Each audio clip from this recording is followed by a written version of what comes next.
దీపం 2 పథకం కింద ఏదైతే ఎన్నికల ముందు గౌరవ ముఖ్యమంత్రి గారు చంద్రబాబు నాయుడు గారు, గౌరవ ఉప ముఖ్యమంత్రి గారు పవన్ కళ్యాణ్ గారు, అదేవిధంగా భారత ప్రధాని నరేంద్ర మోడీ గారితో కలిసి మేము కూటమి ప్రభుత్వంలో ఏర్పడకుండా ముందు ఇచ్చిన హామీ ప్రతి ఇంటికి 3 గ్యాస్ సిలిండర్లు ఇస్తామనే కార్యక్రమాన్ని రెండో విడత ఈరోజు తిరుపతిలో ప్రారంభించుకోవడం ఎంతో అదృష్టంగా నేను భావిస్తున్నాను.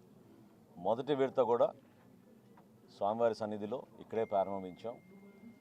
ఆ రోజు ముఖ్యమంత్రి గారి ఆధ్వర్యంలో ఇచ్చాపురంలో దీపావళిలో ప్రారంభించిన ప్రోగ్రాం అద్భుతంగా రాష్ట్ర వ్యాప్తంగా జరిగింది. 99,03,000 మందికి 780 కోట్ల రూపాయల సబ్సిడీతోటి ప్రతి ఇంటికి మేము దీపం గ్యాస్ సిలిండర్ సరఫరా చేయడం జరిగింది. రెండో విడతలో ఏప్రిల్ నుంచి జూలై వరకు ప్రతి ఒక్కరికి అవకాశం ఉంటుంది.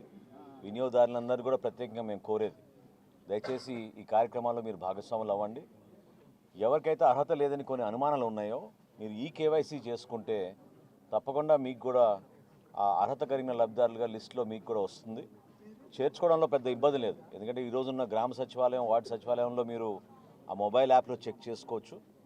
లేదా మీరు మన వాట్సాప్ ద్వారా మీరు మీ సమాచారం పంపిస్తే తప్పకుండా మీకు సమాధానం తక్షణమే దొరికే విధంగా ఏర్పాటు చేశాం. కొత్తగా 2 లక్షల గ్యాస్ కనెక్షన్లు ఈ 3 నెలల్లో వచ్చినాయి అనేది ఈ 3 గ్యాస్ కంపెనీలు మా దృష్టికి తీసుకొచ్చాయి. హెచ్పిసిఎల్ కానివ్వండి, బీపీసీఎల్ కానివ్వండి, ఐఓసీఎల్ కానివ్వండి. సో ఈ 3 కంపెనీల ద్వారా కూడా ఎక్కడా పొరపాటు లేకుండా ప్రతి ఒక్కరు వినియోగదారుడికి వాళ్ళ ఇంటికి వచ్చి ఈ గ్యాస్ సిలిండర్ ఇచ్చేటట్టు ఒక అద్భుతమైన కార్యక్రమం ఈ సంవత్సరంలోనే, అంటే ఈ 2025, 2026 ఆర్థిక సంవత్సరంలో 3 గ్యాస్ సిలిండర్లు 4 నెలలకు ఒకసారి మా కూటమి ప్రభుత్వం అందించబోతోంది. సుమారు 2,900 కోట్ల రూపాయలు వీరికి సబ్సిడీ రూపంలో ఆల్రెడీ మేము బడ్జెట్లో కేటాయించుకుని అడ్వాన్స్గా ఈ ఆయిల్ కంపెనీలకి మేము ముందుగానే నగదు జమ చేసి లబ్ధిదారులకి ఎక్కడ కూడా ఇబ్బంది కలగకుండా చేసేటట్టు ఒక అద్భుతమైన కార్యక్రమం తీసుకెళ్తున్నాం.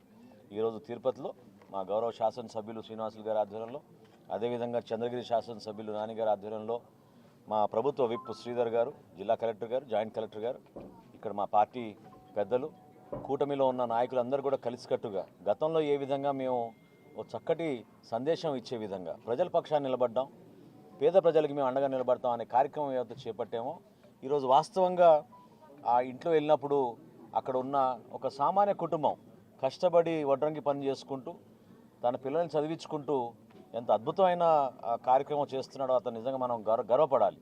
ఎల్ఎల్బి చదువుకోనే తపనతోటి మొదటి సంవత్సరం పూర్తి చేసుకుని ముందుకెళ్తున్నాడు. 2 బిడ్డలను కూడా చదివించుకుంటున్న కుటుంబం. ఇటువంటి కుటుంబాలనే మన గౌరవ ముఖ్యమంత్రి గారు ఈ P4 అనే కాన్సెప్ట్, అంటే సమాజంలో పేదరికం ఉండకూడదు, మనందరం కూడా ఒక కుటుంబాన్ని ఒక బంగారు కుటుంబంగా గుర్తించి వాళ్ళని మనం ఆదరించాలనేది ఆయన చేపట్టిన కార్యక్రమాన్ని ఇటువంటి కుటుంబాలకు ఉపయోగపడే విధంగా తప్పకుండా రాబోయే రోజుల్లో తీసుకెళ్తాం. అధికార యంత్రాంగం చాలా అప్రమత్తమై ప్రతి ఒక్క కుటుంబానికి ఆదుకునే విధంగా ఈ కార్యక్రమాన్ని మేము ముందుకు తీసుకెళ్తున్నాం. మీరందరూ కూడా సహకరించమని, ఈ కార్యక్రమంలో మీరు కూడా భాగస్వాములు అవ్వాలని ప్రజలందరినీ కూడా మనస్ఫూర్తిగా కోరుకుంటున్నాను.